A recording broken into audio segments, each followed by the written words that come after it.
Alors, bien aimé, une autre vidéo encore est prête pour vous. Comment ça va les gars? La forme? J'espère que oui, hein? Parce que moi je vais bien et je suis sûr que vous allez bien également. Que le Seigneur vous bénisse. Bienvenue dans un nouvel épisode de Adat Études. Et aujourd'hui on va parler de quelque chose que vous trouverez intéressant. Vous savez, la vie chrétienne, la marche avec le Seigneur commence quelque part. Il faut qu'on parle de ça avant qu'on aille plus en profondeur avec différents thèmes.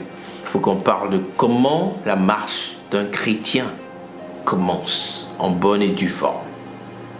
Asseyez-vous bien, soyez confortable. Prenez une petite boisson, une sucrerie, quelque chose comme ça. Prenez du popcorn et puis rentrez dans le vif du sujet.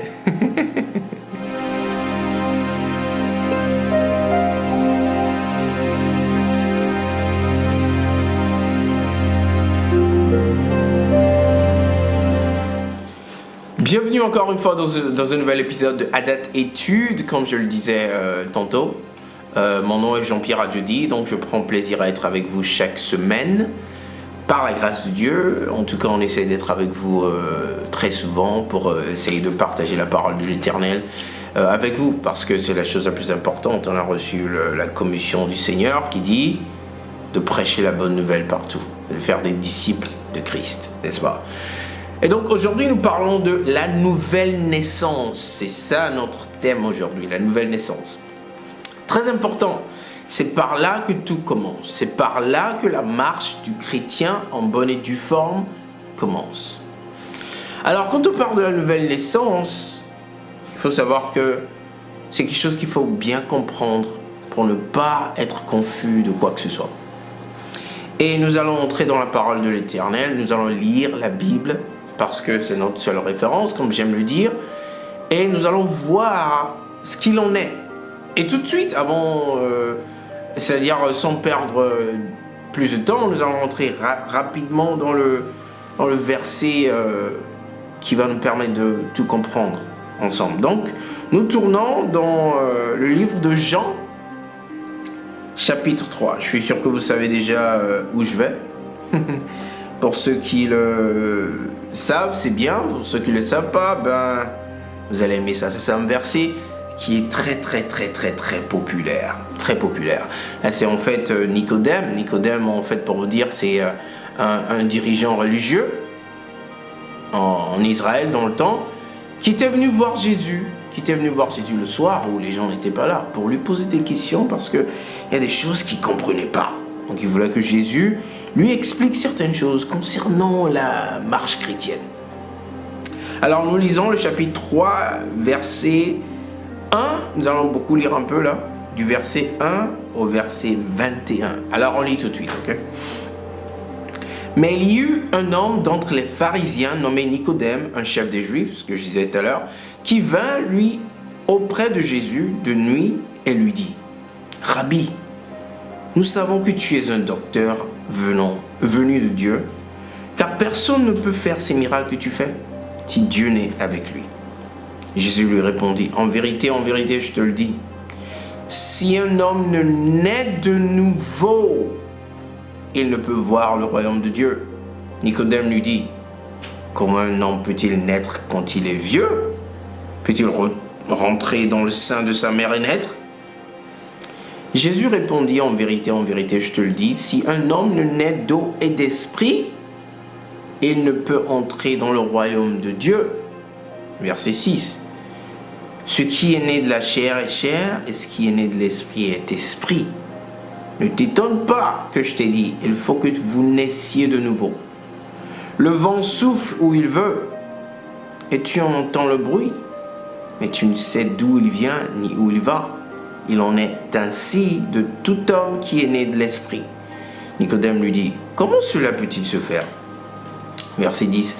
Jésus lui répondit: tu es le docteur d'Israël et tu ne sais pas ces choses? En vérité, je te le dis, nous disons ce que nous savons et nous rendons témoignage de ce que nous avons vu, et vous ne recevez pas notre témoignage. Si vous ne croyez pas quand je vous ai parlé des choses terrestres, comment croirez-vous quand je vous parlerai des choses célestes?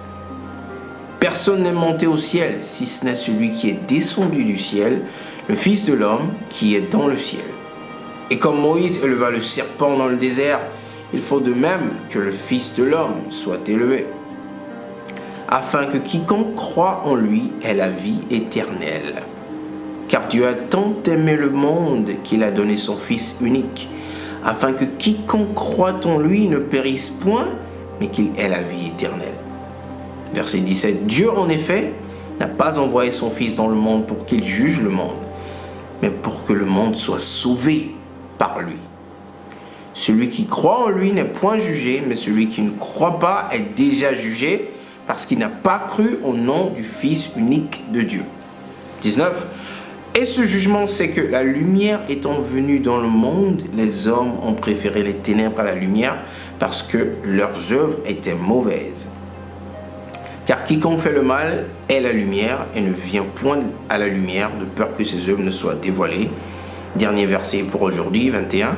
Mais celui qui agit selon la vérité vient à la lumière afin que ses œuvres soient manifestées parce qu'elles sont faites en Dieu. Les amis, c'est très fort ce verset. Mais gardez en tête le verset clé. Verset 3.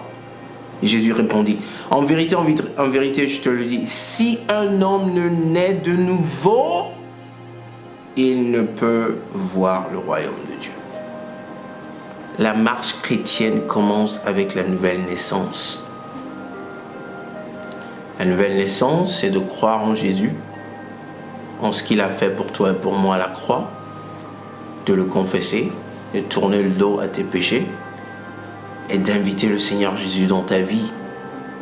Et avec cette prière, tu meurs dans tes péchés et tu ressuscites en lui Jésus bien sûr, et tu seras une nouvelle créature. Il y a quelques versets qui confirment ce que je dis. C'est toujours bien de lire 2, 3 comme ça. Nous allons dans 2 Corinthiens chapitre 5 verset 17.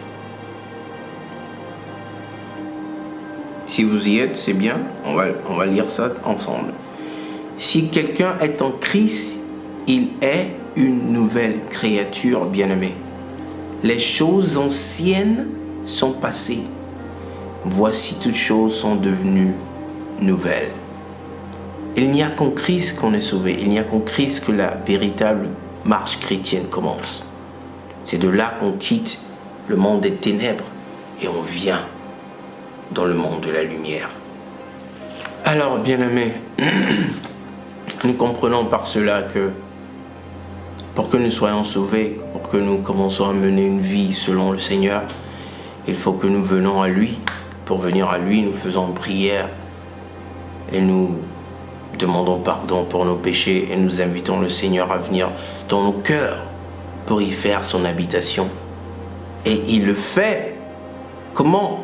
Il quitte son trône physiquement? Non. L'Esprit de Dieu, son Esprit, fait son entrée dans notre cœur et fait sa demeure là.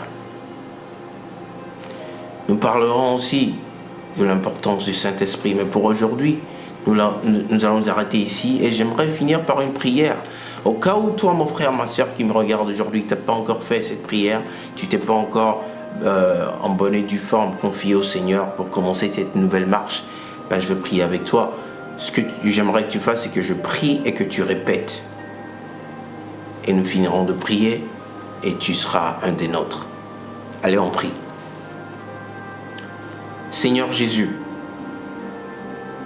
je viens auprès de toi. Je viens en tant que pécheur. Je reconnais mes péchés, Seigneur. Pardonne-moi tous mes péchés aujourd'hui. Aie pitié de moi. J'invoque ton sang. Que ton sang vienne me laver de tout péché, Seigneur, et me rendre propre et digne d'être devant ta face. Je prie que tu m'ôtes des ténèbres et que tu me permettes de faire partie de ton royaume à partir d'aujourd'hui. Et je prie que ton Esprit Saint vienne dans mon cœur et y habite à partir d'aujourd'hui. Fais de moi ton enfant, Seigneur, comme ta parole l'a dit. Toute chose est ancienne, voilà. À partir de maintenant, tu rends toutes choses nouvelles. Fais de moi une nouvelle créature. Donne-moi la pensée de Christ et que je puisse vivre une vie qui t'honore. Merci Seigneur Jésus.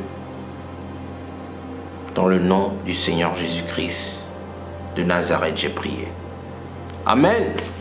Oh les amis, il faut qu'on s'applaudisse parce que ça c'est la chose la plus merveilleuse qui puisse arriver. Le ciel se réjouit aujourd'hui avec toi, avec moi.